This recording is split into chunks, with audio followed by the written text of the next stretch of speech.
Ya la Interpol va a venir por mí, junto a mis acreedores y el FBI.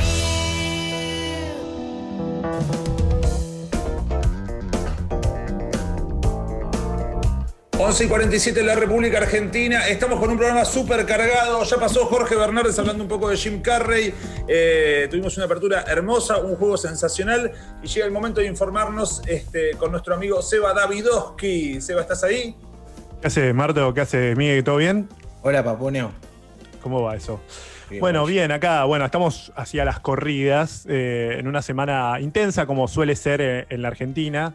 A ver, me parece que el tema que por lo menos elegí hoy para profundizar es el tema de Facundo Astudillo Castro. Es este joven que estaba, no se sabe todavía si es que apareció el cuerpo o no, pero estaba desaparecido desde el 30 de abril, hace más de 110 días.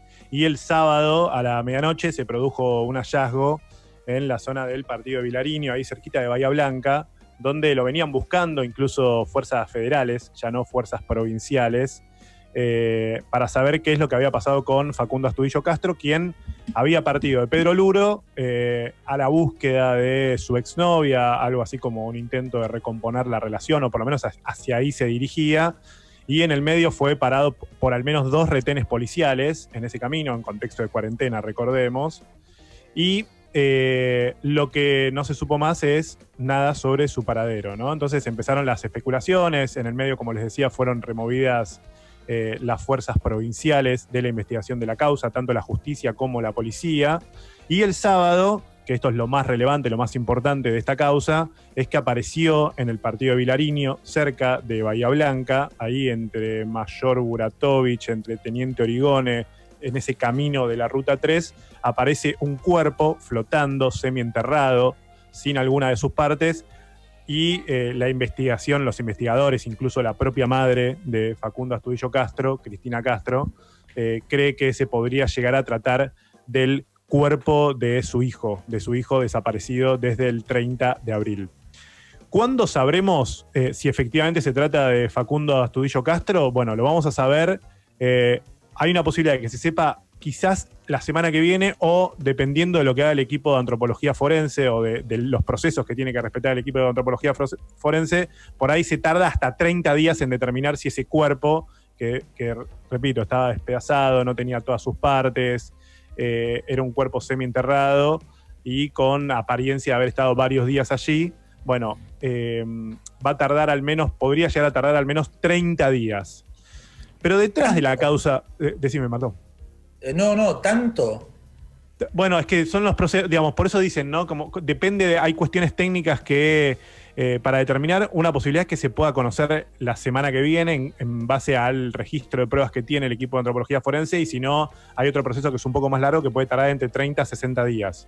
Así que ¿Ahora eso es una autopsia o reconocer el cuerpo? Es reconocer el cuerpo, ¿no? Es lo que hace el equipo de antropología forense, que es lo que ha hecho, bueno, con, por ejemplo, los cuerpos o los huesos que se encontraron de cuerpos desaparecidos, o incluso para establecer el vínculo entre nietos de desaparecidos, o incluso cuando desaparecieron estudiantes en México, ir a reconocer si los cuerpos que aparecieron eran de los estudiantes de una universidad de México. O sea, es un equipo súper prestigioso que hay en la Argentina. Perdón. Sí. Cuando uno va a reconocer un cuerpo, que gracias a Dios no pasé por eso, pero entiendo que está en descomposición y demás. Claro. Pero pues bueno, la ropa, todo, no entiendo el tema, pero no es algo que cualquier persona que te conoce lo puede identificar. No, claro, pero no estamos hablando de sí, cuando entiendo, vos ves una película. Ahora, yo te digo una cosa, tenemos mil cosas para profundizar sobre esto, que es gravísimo, porque se suma a una larga lista que ya le hemos profundizado en otras columnas, de desapariciones o de casos de violencia policial, de asesinatos o de lo que sea, donde está involucrada de manera directa la policía, la fuerza de seguridad, el Estado, de manera directa. Digo, que después el Estado puede restarle importancia a la investigación, remover o no a los policías, juzgarlos, meterlos presos o lo que sea, o puede avalarlos, digamos, ¿no? Como dos universos. Ahora, se encuentra un cuerpo O sea, en la búsqueda de una persona se encuentra un cuerpo, ese cuerpo también es alguien, también fue una persona. O sea, a lo que voy es una locura, que muchas veces pasa que están buscando, no sé, a una mujer desaparecida y encuentran otro cadáver. Y decís como, no era. Bueno, pero es alguien que desapareció. Nada más vale, simple, lo único positivo es el alivio de la familia, nada más. Pero claro, sí, pero digo, ¿cuántas cosas no sabemos? ¿Cuánta gente desaparece? ¿Cuántos pibes como Facundo están, ¿me entendés? Están desaparecidos. Sí. Y no están visibilizados. Y no están visibilizados, y las fuerzas de seguridad mienten, como acá apareció, desde un juguete que le regaló la abuela, la documentación, es una locura. Totalmente. Mira, te hago un repaso de algunas preguntas que abre lo que está pasando con Facundo Astudillo Castro. Primero, la primera pregunta es si es el cuerpo de Facundo, que es un poco lo que va a resolver el equipo de antropología forense. Después hay elementos que aparecen en la causa, por ejemplo, una zapatilla que aparece en el medio de cuando este pescador que el sábado dice acá hay un cuerpo semienterrado y llama a las autoridades policiales, inmediatamente va la propia madre, Cristina Castro, a ese operativo, y la propia madre de Facundo Astudillo Castro encuentra una zapatilla que, dice ella, es de su hijo. A 30 metros de donde encontraron el cuerpo, encuentra una zapatilla que ella dice es de mi hijo, y de hecho, en la foto que le sacan en uno de los operativos policiales, se ve que Facundo Astudillo Castro tenía exactamente esa misma zapatilla que muestra la madre de Cristina Castro cuando va a ese operativo.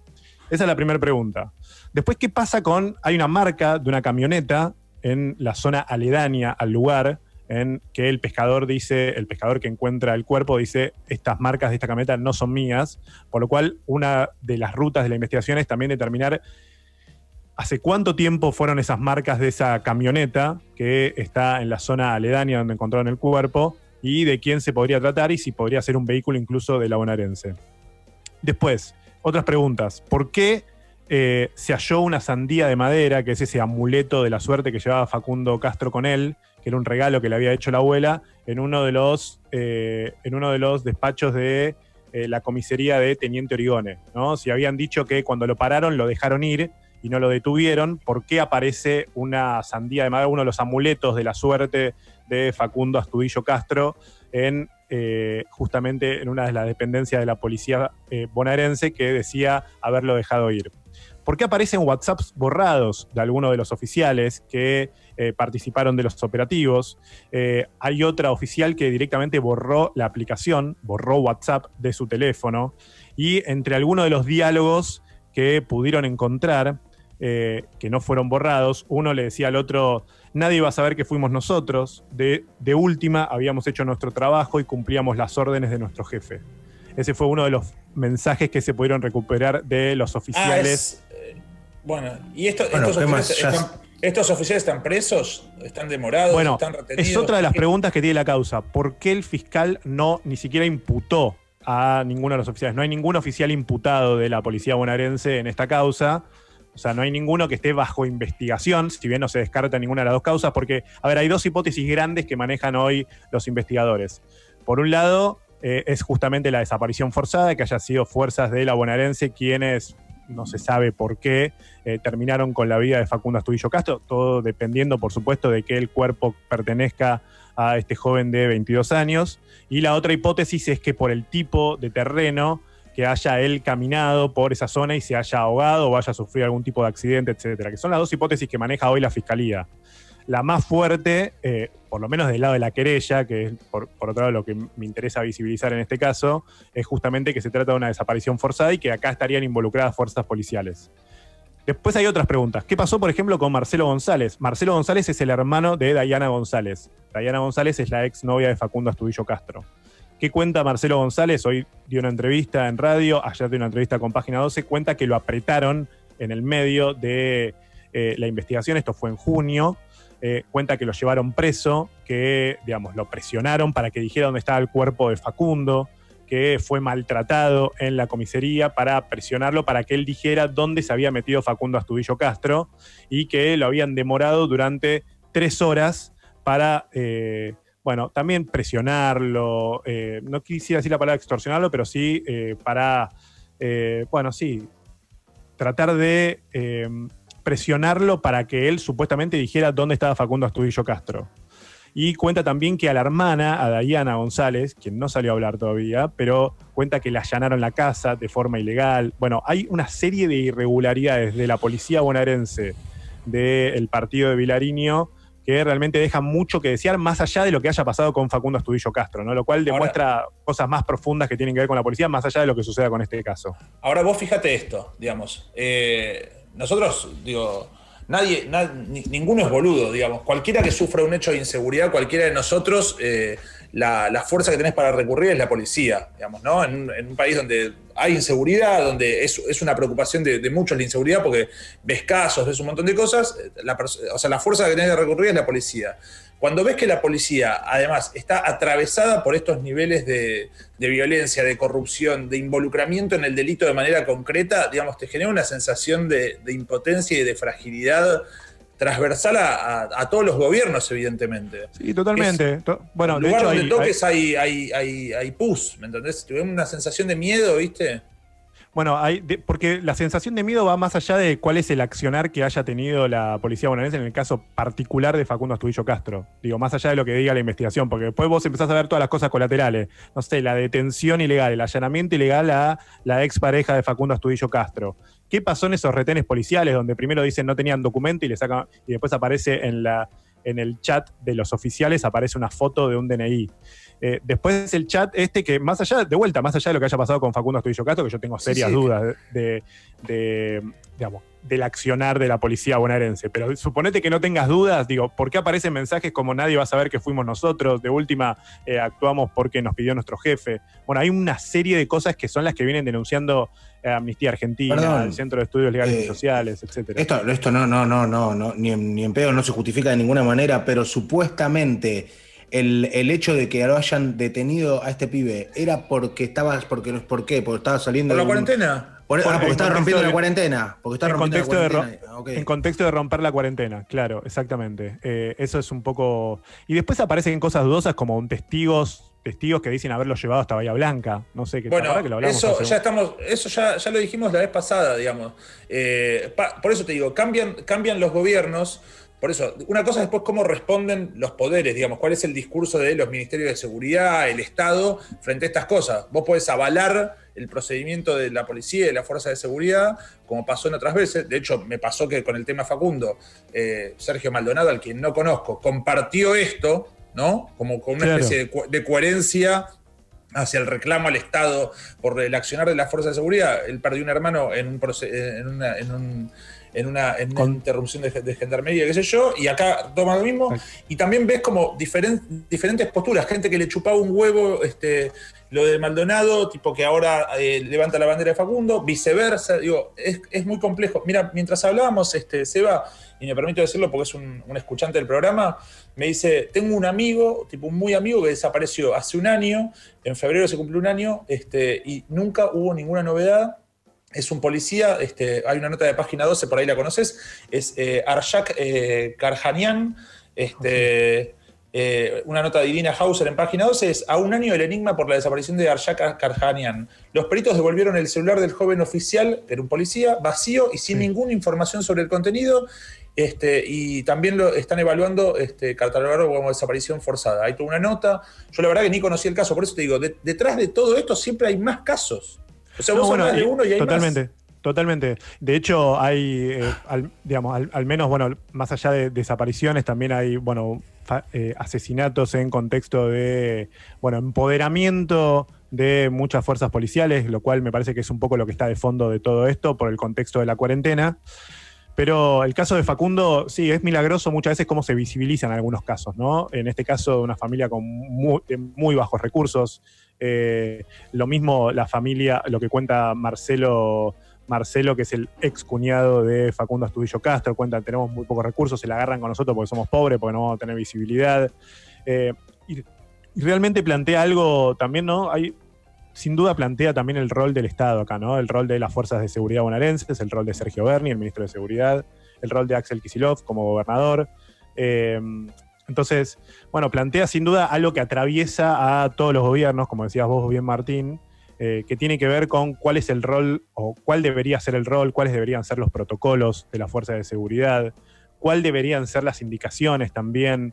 Me acuerdo una vez Miguel me hizo una pregunta, me dice, ¿pero cómo es esto? ¿Esto es violencia institucional? O sea, ¿esto alguien va y le dice vayan y agarren pibes? Bueno, no necesariamente tiene que haber... Claro, ese es tipo una de bajada o órdenes. una decisión del policía que lo para. O sea, ¿entendés? Eso Bueno, es lo la que falta nunca de... entiendo. A veces, Porque avalados muchas por veces- ellos están, sí, por la Mira, duda. muchas veces, Miguel, la falta de protocolos o la falta de un ordenamiento para ciertas cosas avala ese tipo de violencias institucionales. Porque si vos no tenés claro, bueno, ¿qué hacemos? ¿Le labramos un acta o lo metemos detenido? ¿O qué hacemos? Bueno, hagámoslo cantar, ¿viste? La típica frase. O de repente haces un allanamiento ilegal. Bueno, evidentemente, tomando el rol institucional, cualquier cosa que haga la policía bonaerense o cualquier cosa que haga cualquier fuerza federal, bueno, es un rol institucional, ¿no? Es una decisión institucional, no es una decisión individual. Más allá de que la cometa un policía, dos policías o que haya una oveja negra dentro de un equipo. Pero evidentemente acá hay algo que tiene que ver con, cuál fue el accionar de las fuerzas policiales, no solamente en la provincia de Buenos Aires, sino en gran parte del país, el rol de las fuerzas federales. Y la gran pregunta, ¿no? Que es, ¿dónde está Facundo? ¿Y qué pasó con Facundo? Que es una de las, quizás algunas de las respuestas las vamos a tener con el equipo de antropología forense, pero por otro lado, va a tener que seguir la investigación judicial y penal para determinar cuál fue el rol institucional o cuál fue el rol de las fuerzas bonaerenses en toda esta desaparición y quizás muerte. Veremos qué es lo que pasó con el cuerpo de Facundo Astudillo Castro, que son las preguntas que nos estamos haciendo en estos días. Seba, bueno, hoy nos conectamos con este tema. Sabemos que estás medio urgido de tiempos, no sé cómo venís. Teníamos que elegir alguno de los temas, no sé cómo está, son las 12 de... Cinco. Las 12 Les hago y dos 5. cortitas. Les hago Dale, dos cortitas, dale. rápido. A ver, un tema importante para esta semana es el tema de la reforma judicial, que, como ustedes saben, tiene dos ejes importantes. Uno es un comité que va a tener 90 días para hacer algunos cambios o proponer algunos cambios en la Corte Suprema, etcétera, que eso va por un carril. Y por el otro carril tiene que ver con, bueno, la creación de juzgados federales, sobre todo para diluir el poder de los jueces federales de Comodoro Pi, que son los que tratan las causas de corrupción, está bastante empantanado en el Congreso. Y acá te sumo un poco lo que pasó en la marcha del lunes, donde además de, digamos, algunos reclamos bastante poco coherentes, como que Bill Gates es el creador de toda esta pandemia o ese tipo de cosas, sí me parece que también hubo un reclamo de un sector opositor, aún sin liderazgos y también generando incomodidades dentro del sector opositor, que tiene que ver con este tema de la reforma judicial.